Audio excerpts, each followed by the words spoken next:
in the time that you're going to be doing this, that, and the third, you can buy this, you can buy this, you can buy this, and that's going to make you this money. Then it's like, oh, I can use this money, go make this money, and it's still here. I'm not really worried about it. If it goes to zero, then I gotta make up that money, right? But if it makes me a lot of money, now it replenishes itself and I've got another stream of income. I've got another stream of cash. And therein lies the potential divide on how to decide.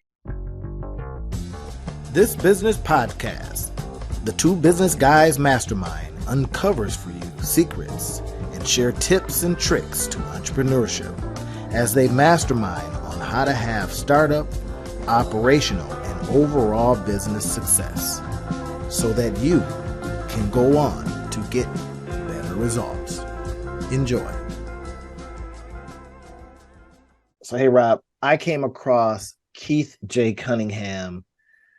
I think it was on Joe Polish Network, the Genius Network, right? And I had been watching this guy. I couldn't remember the name from, I've seen this guy before, but you talk about just a brilliant business person that when you think that you got it going on in business and you hear this guy, you're just reminded, you're just small fry, right? So you came across him too. So we're going to talk about some of the things that we've both heard Keith J. Cunningham talk about and how it impacted us as business people. So listen in, everybody. This is going to be a fun one. Yeah. Yeah.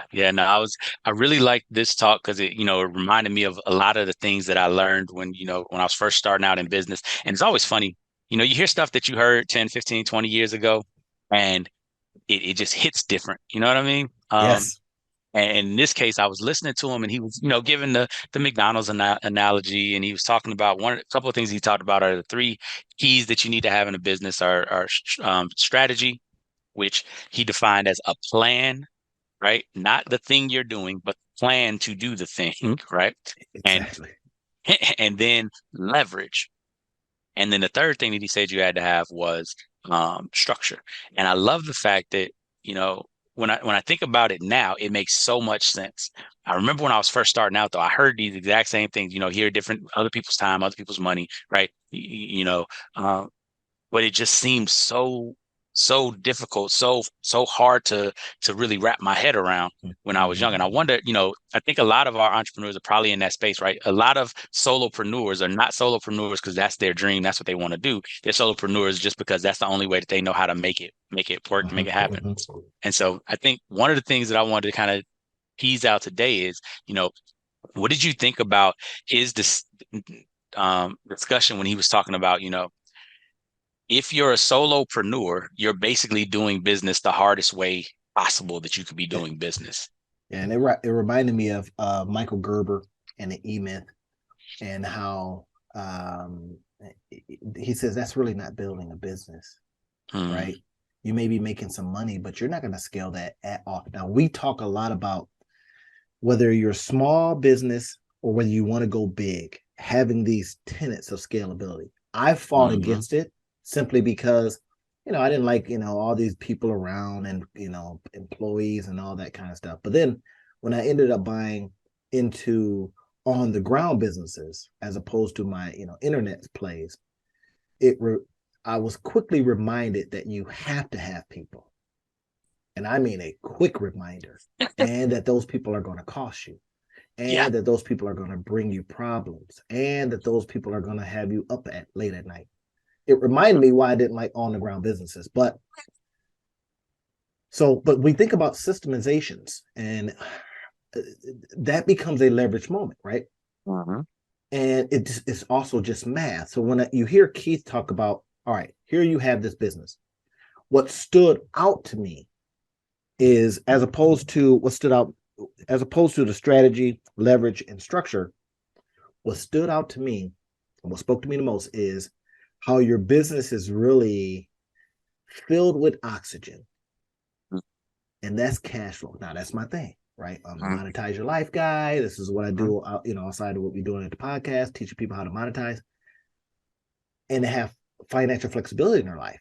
Well, these monetization strategies is about having what Keith talks about is oxygen. Now, that's whether it's a business or not. And then he talks about if you don't have enough oxygen or runway, you've heard it in different ways, or runway in your business, right? And one of the first things I Or do when I'm working looking at, capital. yeah, working capital, the whole thing, right? Oxygen, you're about to die. You're gonna, and he says, you got to get oxygen and you got to get, dry powder, right? So, okay, now segue that to, I was listening to a podcast with I can't say his name, Calicanis,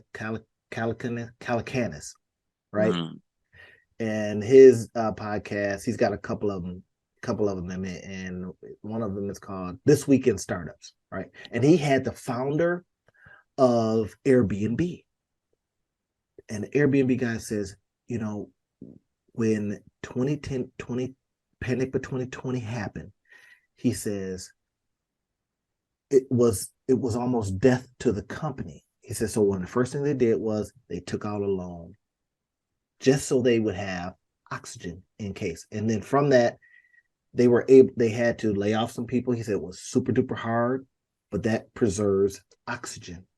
exactly. Right? He says because they didn't know how long it was gonna last. That was one of the things he said.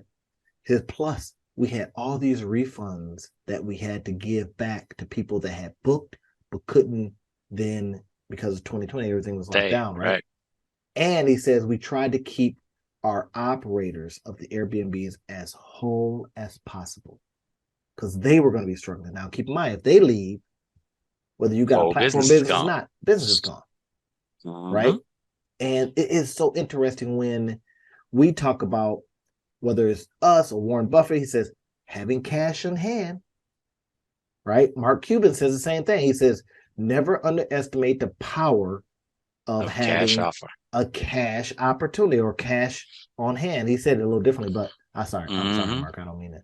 But he says, never underestimate the power of basically having cash, Yeah. dry powder, Yeah. oxygen, Yeah. right? So in businesses, As Confucius once said, a bird in the hand I is used to worth live two my in the life by that. bush. Hey, I know what's Hmm. happening over there. Even when I was Hmm. dating, I was like, but I got one right here. So Exactly. might as well stick with this one because those are guesses, Yeah, right. right? That's a Now, maybe. It's a sure thing. and then he really, Cunningham really railed against people that are saying, without, what did he say? He said, without risk, there's no Right. reward. He says, what? What? He says, your job is to mitigate risk.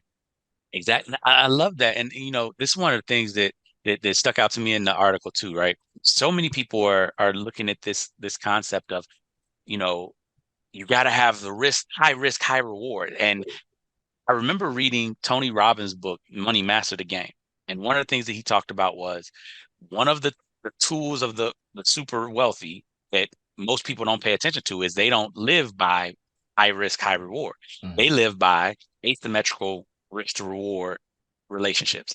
They want stuff that's low risk, high reward. Yeah. So he told a story about a guy. Now, the numbers for this are going to seem exorbitant, right? Because this was a $3 million play. But just bear with me for a second. The whole idea was for this $3 million play, the 3 million could go to zero, but he could not lose more than 3 million, right? But he stood to make potentially 300 million. Mm. So again, when you look at this risk dynamic, that's the key. It's he was going to lose nothing more than the 3 million that he Yeah. put into it. He might be Yeah. worth 100 million, right? Mm-hmm. So he's going to take 3% of his net worth and he's going to make a play. And he might lose 3% of his net worth, but he's still worth 97 million, even if this goes to zero, right? But the upside was so exponentially higher that you're willing to risk the going to zero in that entity because it doesn't negatively impact anything else. So many solopreneurs, one of the problems that we run into is the thing that we're doing winds up sucking up more and more and more and more cash. So it doesn't just go to zero, it goes to negative. You swing the huge other way. Exactly, right? Like, so when you take out a loan or when you do stuff like that, right? That then as you paying interest, right? When you have credit card debt that then has you paying interest, Yeah. when you have something where you got a subscription or you've got a lease, so you've got all these types of things that then wind up meaning that you're not just paying the monthly that you intended, that you had money for, you're paying a year's worth or 2 years worth or 5 years worth of that, but then you're only treating it like it's a monthly payment instead of, am Man. I willing to spend, like, let's say it's something that's, $1,000 a month, but it's $1,000 a month for 2 years. That's not $1,000 a month. That's $24,000. And the question is this worth $24,000? That's the ideal of, yeah, but you owe 100% of principal. Remember they were selling that back in the day. It was like those no money downs. I remember, man, our Exactly. van used to run Zero that interest, stuff. right? Zero interest. And one of the ones that I used to take advantage of was no payments for 6 months. Exactly. That and no interest. I mean, Right. don't get me wrong. If you paid it off at the 5 month, 28th day, whatever, Right. you were good. But oftentimes you did They not. knew that you right, and I, on the other that's the whole hand, thing. I would. Always, yeah, of course, and that's the analysis that you can do because they set those terms because they know, right? This is the thing that it's like the house always wins in gambling, right? They know what the average person pays off their debts in, right? Because credit card companies got all this data. So if you know that the average time that it takes to pay off a debt is 9 months, so I give you six, that means I'm still getting 3 months of interest. Plus, I'm getting all the 6 months of interest because you went past the 6 month deadline, right? They know that when they give the offer. The problem is we don't calculate it appropriately. And so we don't say, like you did in that situation. Let's say I'm getting a $10,000 couch and I got 6 months, no interest, no payment. That means that I need to pay $10,000 in 6 months. Do I have $10,000 to pay in 6 months right now when I'm making this decision? Mm-hmm. And if I don't have $10,000 to pay this off in 6 months, do I have at least a way to make an additional $10,000? Not $10,000 Yeah. with all my bills and all the rest of that type of stuff, but an additional $10,000 to make sure that this is paid off. Most people will make that decision based on the hope that they're going to make Right. the money to pay Right. for the thing later. Yes. I was one of those people, right? I've lived this life. I'm not speaking from it from like, oh, y'all so messed up. No, I was that guy. I was the one who was the And I consummate was the one that optimist. had the 10 G's and would just play the time game. Exactly. Now that's what I love. Like it's a whole different feeling. Like I want to tell y'all that's out there. If you ain't never had this feeling, it's an amazing feeling when you have the money, but then you just go play the time game because all of the stress of the time game disappears. When you know that you have the money to do it, but you're like, I'm gonna pay it over 6 months anyway, because the money just sits in an account and then you just pay it out of the account just like it was regular, but you Right. get to use the time. And so if something pops up that can now make you, like I remember there was a time, this is when I was in the Marine Corps, this is when I really learned it, right? So the Marine Corps paid me too much money, as happens Y'all more hear that, often Marine than Corps? than you would like, right? The Marine Corps paid, That's no, gonna they be took it fun. back, trust, right? This is how it works. So they paid me too much money. Now, me being the person that I am, I'm like, I've seen this story before. I've read this book before. I know that they, like the government, because when you work for the government can take their money back real easy. They just take it out of your next check. They're like, oh, we paid you too much, so we're not gonna pay you as much this next time. So they take future money, right? And they can do it automatically. They don't have to ask you. They tell you, but they don't have to ask, right? So they overpaid me by the tune of like, I want to say it was like $7,000. And I'm like, I'm going into the office, I'm talking to people, I'm like, You're like, y'all, is this you right? owed Yeah. me, right? I'm Y'all like, getting you it right? owed me 800, you paid me 8,000. Something is not right here. And everybody is swearing up and down. Nope, everything's right. You don't understand. You were owed this and you were owed that, and blah, blah, blah. I'm like, yeah, I did all that math, and I'm pretty sure that I'm a lawyer. I can read the regulations. I'm pretty sure that you only owe me 800. They were like, nah, it's yours to go. I even went so far as getting a letter from the head of This the is my agency. money. Right? No, I got a letter from the head of the agency saying this is my money. But here's the thing, and this is what I want you to pay attention to, all y'all out there. It doesn't matter who tells you that you're right if they don't actually have the authority to say they're wrong. That's funny. Right? And I don't so have in the this authority to say space, I'm wrong here. exactly, right? So if they agree with you, it doesn't matter. Y'all still both wrong because the government in this case was like, nah, we don't owe you that money. And so what they did later on, these same people, they were like, because I called and checked, about 6 months later, I was like, just wanted to check with you and make sure. They were like, actually, we were just about to call you. So something bad about to happen when people are like, we was just about to call you, right? It's very, very rarely good news, if it ain't a friend of yours, right? So they let me know, of course, that they made a mistake, like I said, and that they were going to have to be taking the money back, like I said. But because of the fact that I knew that I didn't trust them with this money, I had put the money into a savings account. I'm like, I ain't touching it. Yeah. So it's in a savings account. It's earning interest, Drawing a little interest. Maybe back in the day it was making 5 to 7%. So you can kind of right? go, Right. So it's making interest. And now we worked out a pay over time plan. So it's like 24 months to pay the money back. So they take out, and I think it was something like $200, $300 a month out of out of my check, quote unquote. So then they take $200 or $300 out of my check. I pay myself $200 or $300 out of the account. So I'm not losing any money because I'm good. Now I know so many people that have had that other experience where they got the extra money from the government, went and bought a car, went and bought a house, bought a yeah. bought furniture, bought video games, bought whatever, and then when the government come back like we got you, give us your money, they're like, Oh, oh we my made a god, mistake. we made a mistake, and they stuck. I wasn't like that. That was the first time that I was playing the game the other way, right? And I bought a car. I did the same thing. I had the money to pay off cash, but I was just like, here, let me get a loan. It'll look good. Blah blah blah. Blah. Bump my credit up. So then I paid it off. It's a completely different experience, y'all.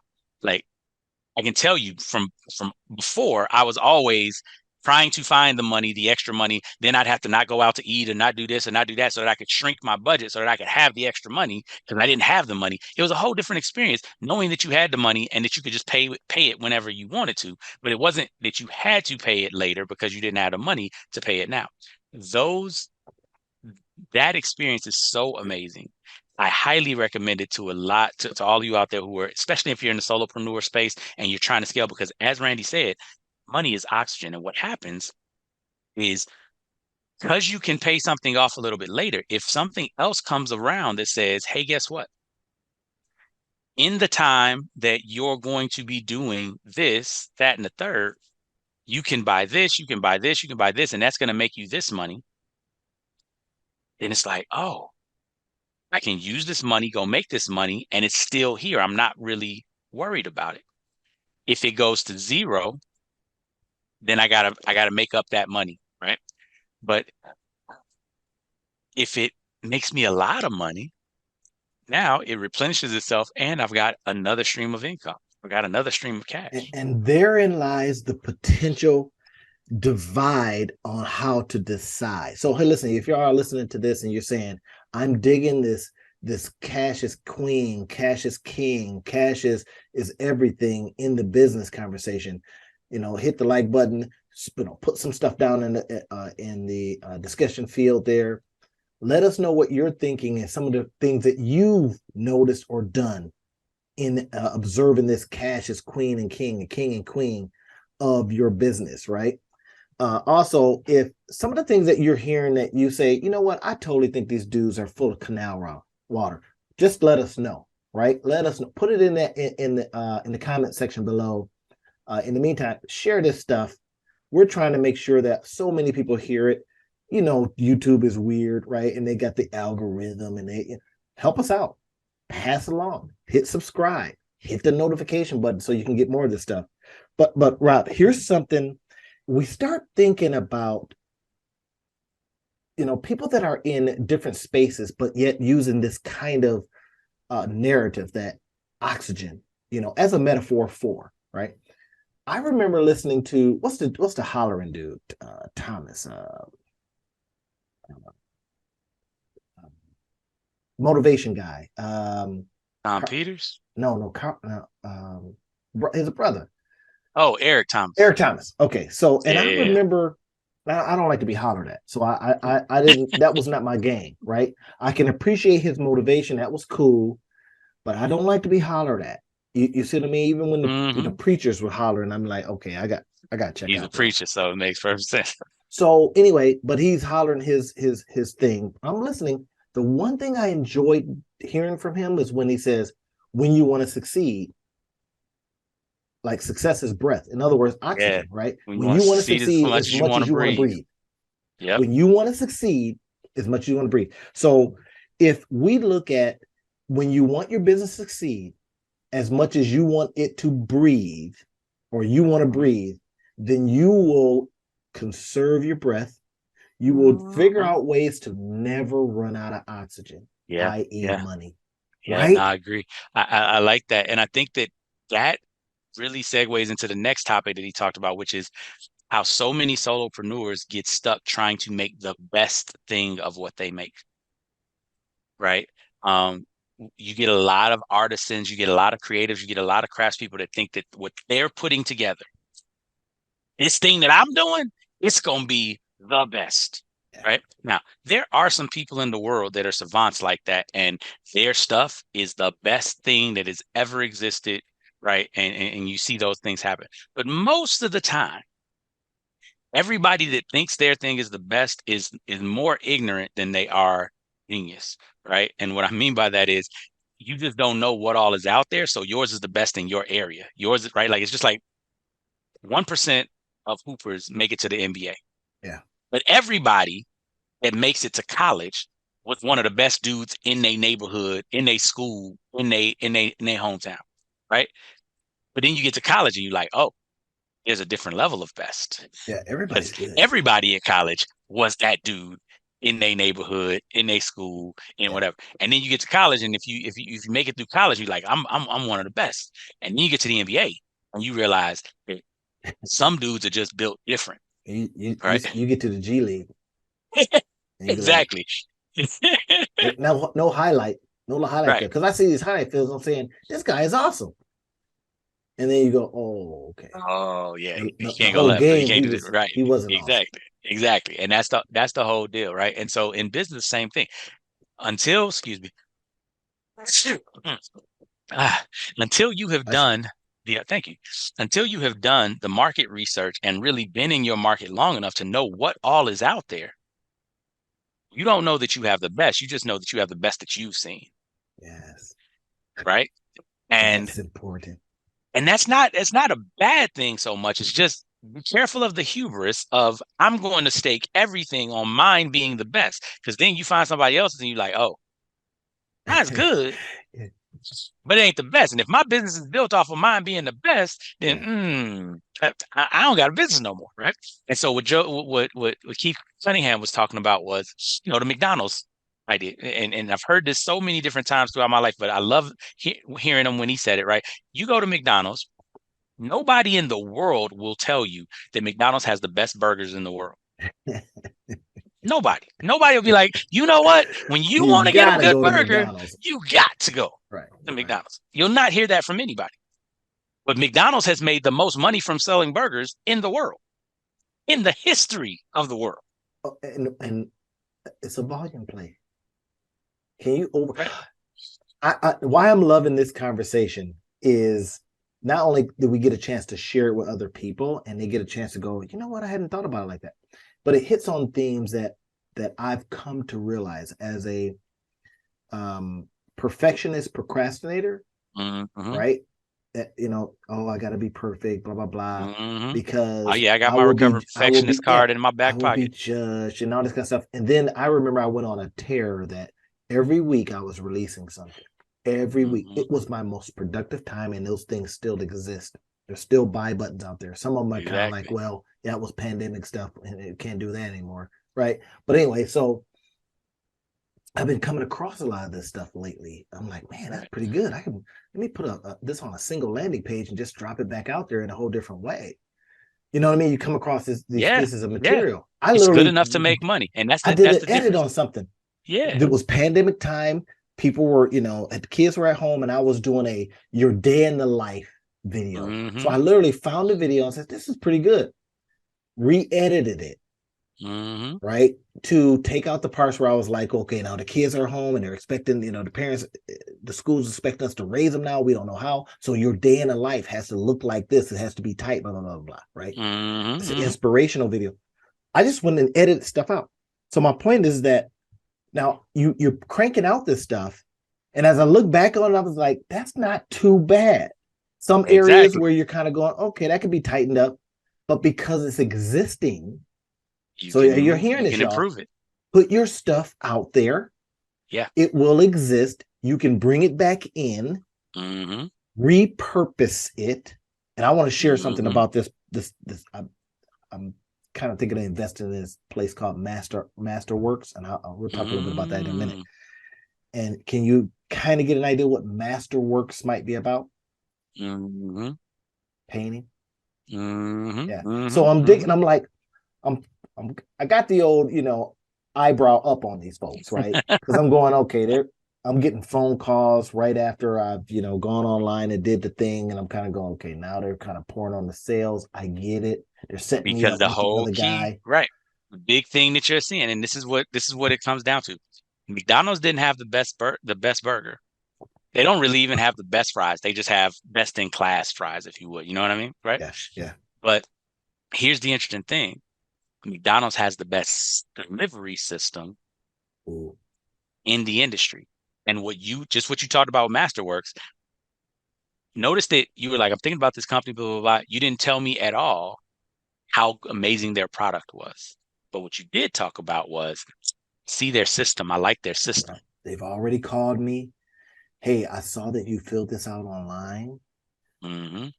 Can you tell me a little bit about? So they had that pre-qualifier system.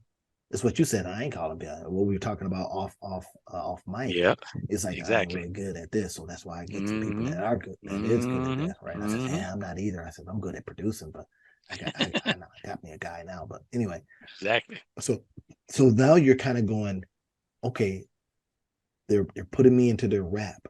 They're ensuring that they can follow up to the next level, because if they get a me, they can get a couple grand and they can start me off on. And I dig the concept. Now, me, I'm just super curious, about the Hmm. concept.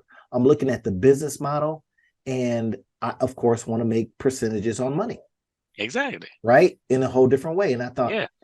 and I'll kind of roll out in a The few money's in minutes the here margins. how they are presenting this opportunity to invest in, get the words they use, blue chip art. Come on. Mhm.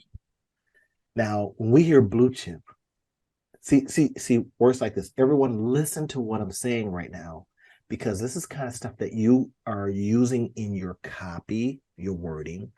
You're using to present a ideal, a transformation. Blue chip.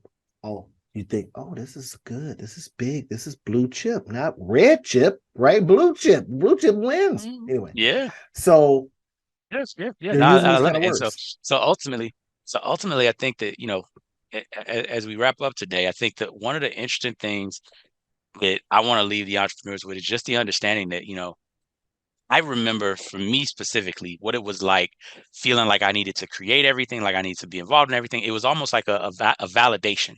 Yeah, sure. And if you're at that part of your journey, understand it. Like everybody goes through that journey where you're trying to figure out whether you're good enough, and that's okay. But if you've gotten to the point where you know you're good enough, realize that the businesses that you look at that are businesses, not side hustles, not people that have jobs because they're technicians and they just make good money by selling directly to consumers, right? But the people that actually have businesses that have systems, that have techniques that are able to leverage the time and the money of others, that have structures that Mhm. they could exit and the business could still run without them. If you want to be one of those types of people, the biggest thing that you've got to start focusing on is not how well you do what you do. Instead, you've got to focus on how well you can build a system that can deliver what you do. So y'all, did y'all catch that? What he just, not how, say that again, Rob, because I heard something Yeah. and it's like Yeah. how You best don't it want can your get done. Right. You don't want your system to you don't want to be focused on how well you can do what you do. And what I mean by that is Right, right, can do it. if you make food, You don't want to keep tinkering with your recipes to make it from right. You don't want the perfect to be the enemy of the good enough, right? At the end of the day, if you're selling something, if you're selling a product and that product is getting the results that you want it to get, that product is good enough. Yeah. What you need to be focusing on is developing a delivery system that can scale how many people that product gets delivered to, how routinely that product gets delivered, and how much you don't have to be involved in getting that product delivered to other people.